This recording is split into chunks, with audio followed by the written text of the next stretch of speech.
അപ്പോൾ നമ്മൾ ബീച്ചിലൊക്കെ കളിച്ചതിന് ശേഷം ബീച്ചിലെ വീഡിയോ ഞാൻ അപ്ലോഡ് ചെയ്തിട്ടുണ്ട്. നല്ല വിശപ്പായിരിക്കുമല്ലോ ബീച്ചിൽ കളിച്ചതിന് ശേഷം. അങ്ങനെ നമ്മൾ കുറവൻകുളത്തുള്ള ബാബ് അറേബ്യയിലാണ് ഫുഡ് കഴിക്കാൻ പോയത്.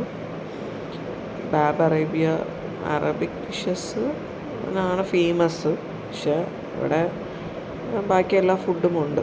അപ്പോൾ ഈ പ്രതിമയെ കണ്ടപ്പോൾ എൻ്റെ മോള് പറയണത് ഭൂതമാണെന്ന്.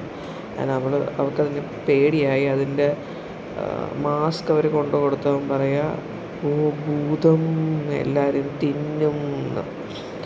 അപ്പോൾ ഫുഡ് ഓർഡർ ചെയ്തിട്ടുള്ള വെയിറ്റിംഗ് ആണ്. ഫുഡെന്ന് വെച്ച് കഴിഞ്ഞാൽ നമ്മൾ നൂഡിൽസ്, ഫ്രൈഡ് റൈസ്, പ്ലാറ്റർ, പിന്നെ ഇവിടുത്തെ ഒരു സ്പെഷ്യലായിട്ടുള്ള കപ്പാമ റൈസ് അതും പറഞ്ഞു.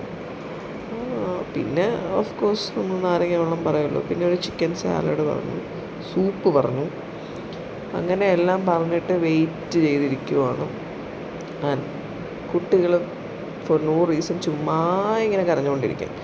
പ്രത്യേകിച്ച് റീസൺ ഒന്നും വേണമെന്നില്ല. പക്ഷേ ഇത് ലാം സൂപ്പാണ്. ഇത് നല്ലതായിരുന്നു, കുറച്ച് സ്പൈസിയും ഒക്കെ ആയിട്ടുള്ളത്. പിന്നെ ചിക്കൻ ക്ലിയർ സൂപ്പ് നമ്മൾ അല്ലാതെ പറഞ്ഞിട്ടുണ്ടായിരുന്നു. സോ ഇത് കുറച്ച് അകത്തായപ്പോൾ തന്നെ നമുക്ക് കുറച്ച് സമാധാനം കിട്ടി ഗൈസ്. അത് കുടിച്ച് കഴിഞ്ഞപ്പോൾ പിള്ളേർക്ക് വേണ്ടി ചിക്കൻ ലോലിപോപ്പ് നമ്മൾ ഓർഡർ ചെയ്തു. അതിൻ്റെ കൂടെ വന്ന സൈഡ് ഡിഷാണിത്. ഇത് കഴിച്ചപ്പോൾ എനിക്ക് ചമ്മന്തിയാണ് ഓർമ്മ വന്നത്, ഉള്ളിച്ചമ്മന്തി. എനിക്ക് വലിയ രസമായിട്ട് തോന്നിയില്ല. അത് കഴിഞ്ഞ് ചിക്കൻ സാലഡ് കൊണ്ടുവന്നു, അതും കുറച്ച് അകത്താക്കി. അത് സാധാ ചിക്കൻ സാലഡ്, അതിൻ്റെ അകത്തുള്ള ഫ്രൈഡ് ഐറ്റംസ് ഓക്കെ ആയിരുന്നു. പിന്നെ അത് കഴിഞ്ഞ് പ്ലാറ്റർ വന്നു. പ്ലാറ്റർ എനിക്ക് വളരെ അധികം ഇഷ്ടപ്പെട്ടില്ല കേട്ടോ. ഒരു ടേസ്റ്റും എനിക്ക് തോന്നിയില്ല. പിന്നെ ഇതാണ് നമ്മുടെ സ്പെഷ്യൽ ഐറ്റം, കപ്പാമ റൈസ്. ബിരിയാണി പോലെയൊക്കെയാണ് എനിക്ക് തോന്നിയത്, പക്ഷേ ടേസ്റ്റ് വേറെ ആയിരുന്നു. മയോണൈസിൻ്റെ കൂടെ നമുക്ക് കൂട്ടിക്കുഴച്ച് കഴിക്കാം. ഇവരത് കൊണ്ടുവന്ന് മിക്സ് ചെയ്ത് നമുക്ക് ഉടനെ തന്നെ മിക്സ് ചെയ്തങ്ങ് തരും. കഴിച്ച് എനിക്ക് ഒട്ടും വയ്യാത്തതുകൊണ്ട് പിന്നെ എൻ്റെ ഹസ്ബൻഡാണ് ഈ റൈസ് കഴിച്ചത്. അത്രയ്ക്ക് വയ്യായിരുന്നു. ഒത്തിരി ഉണ്ട്, ക്വാണ്ടിറ്റി ഒത്തിരി ഉണ്ട്. പക്ഷേ ഇറ്റ് വാസ് ബെറ്റർ ചോയ്സ്.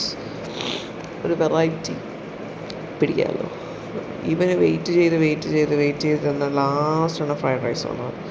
അങ്ങനെ അവൻ ഫ്രൈഡ് റൈസ് കഴിച്ചു. അത് കഴിഞ്ഞ് നമ്മൾ നാരങ്ങ വെള്ളം ഓർഡർ ചെയ്തു. നാരങ്ങ വെള്ളവും കുടിച്ച് കഴിഞ്ഞിട്ട് നമ്മൾ ഇറങ്ങാൻ നേരമാണ് അവിടെ മീനിനെ കണ്ടത്. അക്വാറിയം കണ്ടിട്ട് അവൾ പറയും ഒരു മീൻ ചത്ത് കിടക്കുവാന്ന്. അപ്പോൾ മറ്റേ ആൾ പറയും ഇല്ലില്ല ഉറങ്ങുവാന്ന്. അത് കഴിഞ്ഞ് നമ്മൾ പാഴ്സലിന് വേണ്ടിയിട്ട് വെയിറ്റ് ചെയ്യുമായിരുന്നു. അങ്ങനെ വെയിറ്റ് ചെയ്തിട്ട്